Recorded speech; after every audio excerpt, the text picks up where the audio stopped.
안녕하세요, 측진입니다. 오늘은 카라카도 인정할 2부의 진정한 츤데레 아크랩터를 리뷰해보도록 하겠습니다. 아크랩터는 초반 등장 당시 굉장히 위험한 스멜을 풍겼습니다. 민주주의 투표 방식으로 다치지 않게 경쟁하려 노력했으며 꼬마 학생에게 투표함으로 험난한 약육강식의 세계에서 꼬마의 의지를 꺾어주려 하죠. 왕란이 자신을 투표했을 때는 겨드랑이를 활짝 보여주며 어이가 없다는 제스처를 취하기도 했습니다. 각도를 보시면 굉장히 어이가 없었음을 알 수 있습니다. 비올레랑 싸울 때는 호량과 비올레를 동시에 처리하려는 지혜로움을 뽐냈으며 신수를 담은 채술 공격을 당할 때는 우산을 펼쳐 방어합니다. 사실상 아크랩터의 이미지는 이 아이템이 절반 정도는 살린 것 마냥 찰떡같이 어울립니다. 비올레가 천하제일 무술대회에 1등을 하고 팀을 고르는 상황이 되자 자왕란이 큰절을 올리는데 이때 아크랩터도 무릎을 꿇는 게 참 재밌었습니다. 자신을 기다리는 딸 아이가 있다고 하는데 진짜 있었을 줄이야.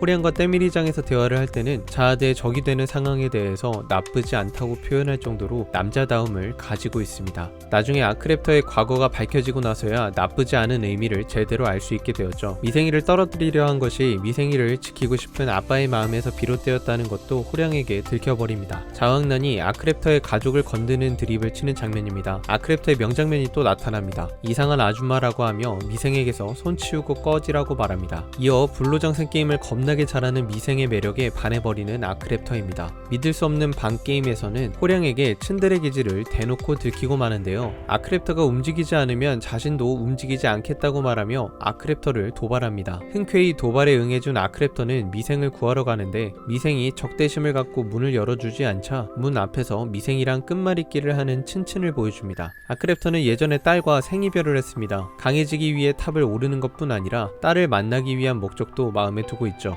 아크랩터의 두 번째 명장면이죠. 반지 2개 이상 낀 여자 말은 절대로 안 믿는다. 약간 관상은 과학이라는 말과 비슷하게 느껴지는데요. 아줌마를 후드려 패니 비명을 지르는 아줌마의 입을 막은 다음 애가 듣잖아 라고 말하는 장면은 독자들이 명장면으로 뽑아준 유명한 씬입니다. 아크랩터는 명언 제조기에 이어 상당한 통찰력을 가지고 있는데요. 이와의 마음을 꿰뚫어보고 직설적으로 표현합니다. 그러나 바로 반전을 주어 왕란팀에 불량품이 많아 너 정도면 쓸만하다고 감동 멘트를 남기죠. 츤츤 냄새가 진동합니다. 우랭마지노에게 털린 비올레를 보고 화난 화진성은 자왕란에게 비올레를 놓아주라고 합니다. 자왕란은 팀원에게 슬며시 언급을 하는데 여기서 아크랩터의 대수롭지 않게 반응하는 장면과 자신을 겁쟁이로 보냐고 말하는 프린스의 고함은 자왕란의 머리에 에밀레종을 울리게 해주었는데요. 프린스가 죽고 나니 이 대사가 진짜처럼 느껴지는 고인의 파워. 그리고 아크랩터는 우리 팀 중에 도망칠 사람은 하나도 없으니 오히려 비올레가 감사해야 한다고 말합니다. 시간이 흘러 공방전에 도착한 탕수육팀은 1조에 무려 4명이 배치됩니다. 중요한 건 쿤이 평가를 했을 때 프린스가 이 중에서 가장 낫다는 겁니다. 프린스가 아크랩터보다 전투에 있어 약간은 우위인 듯 싶습니다. 꽃을 다른 미친 소녀가 된 미생에게 후드러 펨을 당한 프린스는 도망치지 않으면 다 죽는다고 말하지만 아크랩터의 정신교육이 시작되면서 날뛰던 프린스가 침묵하게 됩니다. 포스 넘치는 아크랩터가 프린스를 시험하는 듯한 아가리 제어수를 펼치며 프린스를 조종하기 시작합니다. 호량이라는 주인을 잃은 프린스가 아크랩터를 주인으로 인정하게 되는 멋진 연설이었습니다. 라크가 쿤에게 이번에도 밥 혼자 먹었냐고 말하니 쿤이 라크에게 싸늘하게 대답합니다. 그 모습을 참지 못한 아크랩터는 아버지의 마음으로 십가문 쿤에게 정신교육을 시전하려 합니다. 지나칠 정도로 싸가지가 없어 라는 말도 아크랩터가 하니까 명대사처럼 느껴지는데요. 랩터가 살살 구슬리니 드디어 말할 사람을 찾았다는 듯이 쿤이 술술 속마음을 내뱉습니다. 츤데레 상담사 아크랩터입니다. 다음은 지옥열차 편입니다. 고투 헬 게임에서 인질로 잡혀있던 아크랩터를 구하기 위해 뛰어든 밤에게 뒤치기 환영 사자검을 날리는 호아킨입니다. 대처할 각이 없었던 밤을 다치지 않게 하려 아크랩터가 뛰어드는 장면입니다. 이때부터 아크랩터의 진국 포텐이 터지기 시작한 듯합니다. 구출되고 나서 괜찮냐고 이화가 물어보지만 자신이 죽었으면 다른 인질이 살 수 있었을 텐데라며 자신의 목숨보다 타인의 목숨을 소중히 여기는 놀라운 인성을 보여줍니다. 또 시간이 흘러 카사노를 잡으러 간 자왕란이 카사노에게 속절없이 맞고 있을 때 카사노의 약이 퍼질 5분을 기다렸다가 카사노를 날려버리면서 등장하는 아크랩터의 모습은 꽤나 멋있었습니다. 자왕란과의 약속을 더 우선시 여겼다는 점도 작은 포인트죠. 이어 라일팀에게 뒤통수를 맞은 자왕란의 목숨 대신 자신을 죽여달라고 말합니다. 자신이 순순히 따라가지 않고 동기어진 할 거라면서 명논리를 펼치며 자신의 죽음을 설득하는데요. 자왕란이 그냥 지나가며 말했던 비밀인 자신은 사실 대단한 놈이라고 말했던 것을